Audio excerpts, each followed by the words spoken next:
Hi, I'm Paul Battaglia, and this is section 4.1. Students come into section 4.1 and they see the word integration, and they think they really don't know what they're talking about. And yeah, that's about 80–90% true, but in reality they kind of do, because they've gone through differentiation, and now what they're going to be doing is undoing some of those processes. So the essential question we would like students to answer at the end of section 4.1 is, what is an antiderivative and how is it used? And what I really like is that this section allows us to address mathematical practice number 2, connecting the process of differentiation to its inverse process of anti-differentiation. Now here are some strategies you might like to employ in class might help students. First off, the notation certainly is new. The terminology is new. So there are some terms and phrases that you might have to clarify for students. For instance, a differential equation. What is that exactly? Well, explain to students, we're really looking at an equation that just represents a derivative. Find the particular solution of this differential equation, or find the general solution to this differential equation. Well, that's really asking is just for us to find out, where did this function come from? Whose derivative is it? Now, as far as notation is concerned, when students see an integrand for the first time, they're going to notice a dx, or a dt, or a d theta, and it's good to vary those variables up. But what does it really mean? And students are mystified that when they integrate, the dx just disappears. So I'm going to give you two explanations you can give them. Here's a short one. Dx really just represents an infinitely small width if we use rectangles to try and find the area under a curve. And that might remind them a little bit of when we talked about that classic area problem earlier in the course. Here's a shorter explanation.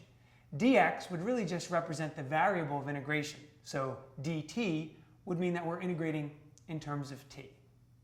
Now the other thing you might want to tell students is that since they know they're trig derivatives, there is a little bit of a pattern hopefully they recognize, that all trig derivatives, derivatives of trig functions that start with the letter c, are negative. Maybe that will help them when they're working with some of these early integration rules. So what are some common mistakes that students might make? Well, I'd like to look at two very specific ones that are in our examples in the textbook. Example 3c asks students to integrate 2 sine x dx. And just because they have a little lack of familiarity, students go right away to the power rule sometimes and try and make that 2 sine squared of x over 2 and conclude that the answer would be sine squared. So we have to caution them against this, and we have to really kind of remind them, well, wait a minute, where would sine have come from? Whose derivative might be sine? Now, to this end, you might want to look at our lesson closer, which helps address that. And what this gets students to do is to learn how to rewrite integrals so that they know, in these cases, they need to rely on some of those more basic rules. Now, one more mistake you might see is students who are faced with what looks like a rational function, or let's say a quotient of 2 functions. Right away, they like to integrate the numerator, integrate the denominator separately, and just say, oh, well, this must be my answer. Again, caution them and say, well, have we discussed a rule like that? And the answer is no. Right now, we're dealing with basic rules, rules that should mimic some of the differentiation rules that we've seen in the past. Finally, let's talk about some things that might help students prepare for the AP exam. Now, we talked a little bit about recognizing those trig integrals, and they are going to appear.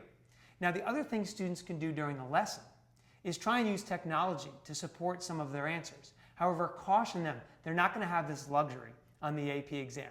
Most, if not all of the examples they're seeing right now, they're going to have to be able to do without the use of a calculator. And finally, here's a big one. It might even seem a little bit harsh. If a student forgets that constant integration of plus c on the end of their answer, when we have a quiz or a test, the very first time they do it, what I like to do is take points off. And it seems harsh because I might do it 4 or 5 times if they keep making that same mistake. But the next time we have some type of an assessment, they never make that mistake again. And it's because those points really mean something to them, and they can't believe that they may have lost 3 or 4 points just for forgetting that plus c. I hope these tips have been helpful. I'm sure you'll find much success in section 4.1.